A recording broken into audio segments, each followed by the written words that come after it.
Speaking tree या कॉलममध्ये वाचलेली ही गोष्ट होती. ज्याच्यामध्ये एक वडील आपल्या मुलांना वेगवेगळ्या ऋतूमध्ये एका डोंगरावरती एक झाड बघायला पाठवतात आणि त्याची नोंद करून ठेवायला लावतात. सगळ्यांनी तिघांनी झाड बघून झाल्यानंतर एक दिवस तिघांना बसून विचारतात, "सांगा तुम्हाला झाड कसं दिसलं?" पहिला म्हणतो, "त्या झाडाला बहर आलेला होता. ते बहरलेलं होतं, त्याला फूल होते. ते खूप सुंदर होतं." दुसरा म्हणतो, "हो, ते खूप सुंदर होतं. त्याला बहरलेलं होतं, पण त्याला फुलं नव्हती. त्याला फळ आलेले होते आणि त्याचे फळ खूपच गोड होते." तिसरा म्हणतो, "छे! हे कुठलं झाड तुम्ही बघितलं? मी जे झाड बघितलं त्याला ना फुलं होते ना फळं होते. ते बहरलेलं तर अजिबातच नव्हतं.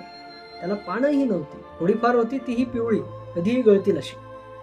वडील म्हणतात, "तुम्ही तिघांनीही एकच झाड बघितलं, फक्त वेगवेगळ्या ऋतूमध्ये. झाड बदललं नाहीच, ऋतू बदलत गेले." नात्यांचंही अगदी असंच असतं.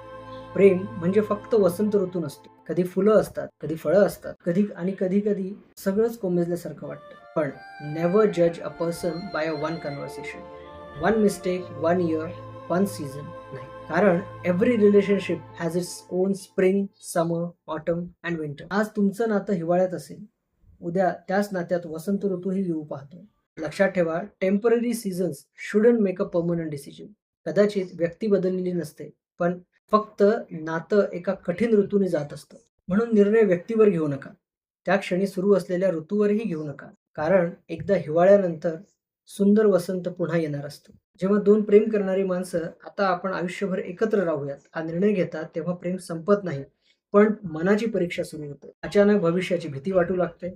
जबाबदाऱ्यांचं ओझं जाणवू लागतं. पूर्वी गोड वाटणारे स्वभाव आता त्रासदायक वाटू लागतात. जे फरक वर्षानुवर्ष कधीच दिसले नाही ते अचानक मोठे वाटायला लागतात. लव्ह गेम हळूहळू ब्लेम गेम बनत जातो. योग्य निर्णय घेतोय का?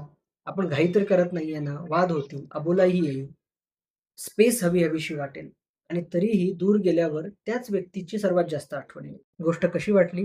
नक्की सांगा.